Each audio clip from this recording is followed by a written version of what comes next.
Value This with Dr. Lori. Dr. Lori, we're in a great house here in Percy. Isn't this great? Yeah, Bucks County. So much fun. My neck of the woods. I'm loving it. We're going to talk furniture today, but boy, the woman we have a lot to talk about. The woman who lives here collects everything. Yes, she does. She does. And she said that she got it from her in-laws. Some things that said, well, my sister-in-law's house isn't really antique, so I took some of the pieces, and then they've been going to auctions and sales, and they just really love it. They're true collectors. First though, what is this crazy table?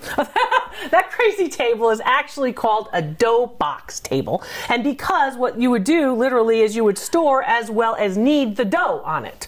It's an 18th century form. That means it's a form that's typical of the 1700s, right? And this particular one has a couple of things that tells us that it's newer, right? Newer than the 1700s. For example, you've got some dovetails here in this triangular shape. A dovetail usually looks like a trapezoid. Remember geometry, Carol? Remember? Oh, yeah. Remember Those that? are the classes I skipped. Yeah, right.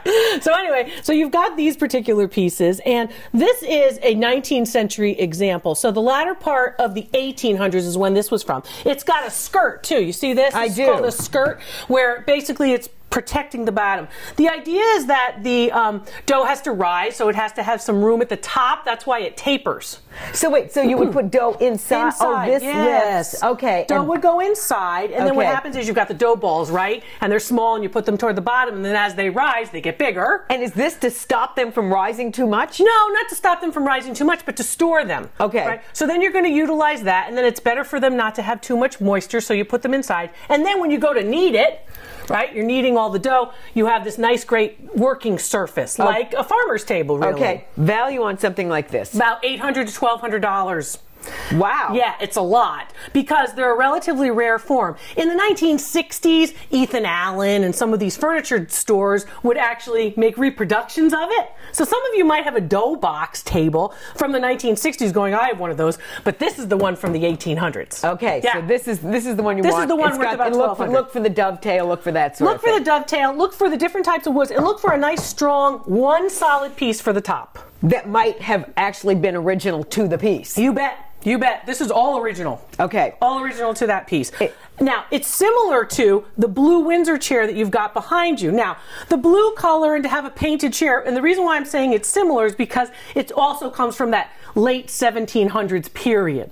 That's also a piece that was actually made in the 1800s. This is from the 1800s? Yeah, late 1800s, and then it was painted later. Now, Windsor chairs would have had that small saddle seat. You're a horse lover. See the saddle seat, and you could see where, of course, the indentation is right there. Right. You look perfect there you on go. it. Thank you. And then it matches also your blue top. How perfect. But basically, these spindles and this continuous rail that would serve as arms as well as a back rail. So it's support all the way around. Very nice, sturdy chair. The fact that it's painted. Always painted.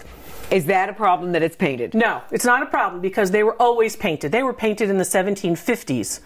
Yeah. If it's new paint, is that a problem? If it's new paint, yes, that could be a problem for value. That could impact value. You don't want to just automatically be painting things over. But the original ones did have very bright colored paint, red and green. This blue paint, of course, is a 20th century edition. Value?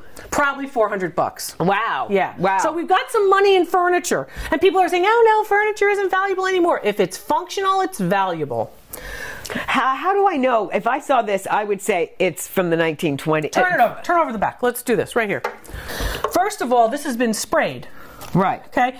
If this were from the 1800s, if this were from the 1700s, you literally wouldn't have these pieces. It would be all one continuous piece. So when they would come down with the actual paintbrush, you would actually see the edge of the brush. You'd actually see the paint. That continuous line of paint all the way down. You don't have that here because this has been painted in parts. These parts were painted first. But how do I know that this that is in such good condition is old? The way you're going to tell a piece that has been painted, whether it's old or new, is basically by how it's painted. This one has been painted and then it's sanded a little bit, so it looks like. But even so, this chair's from the late 1800s and still is a nice chair. Yeah, worth again $400. $400. Okay, now this is an odd-looking chair that I've never really seen one like this. It's all solid looking and. What's odd for you? The back looks odd. Okay. The seat looks odd. Here are the ways that when I look at this, I go, this is 1900. Circa 1900, circa 1910. So this is your Downton Abbey chair. right? So what you're looking at here is you're looking at, first of all, the type of wood is very important. This, of course, is oak. Forget the stain and remember the grain. The grains will tell you, the kind of patterning of the wood will tell you what type of wood it is. So this particular piece is an oak piece. This particular piece is a piece which, in fact, has something called pyrography. This is not hand carved. This is actually burned out like a pyromaniac. Pyrography. It's a stick that literally and they did that in a certain time period. Yes, 1900 to 1920. Okay. Okay. Now, oak is also consistent for that time period, and the gliders are like state of the art.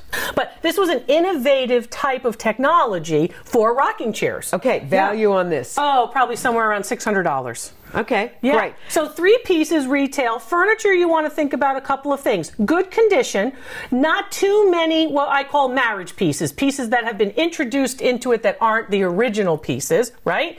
And then other furniture, this furniture is sort of living room furniture. We'll talk about some kitchen furniture in episodes that are coming up. And before you go though, because this was always so popular back, and I think in the 70s, the ice box. They can work well here in a living room environment, but let's talk about it when we talk about stuff in your kitchen. Thank you so much. We learned a lot about furniture I've never even laid eyes on.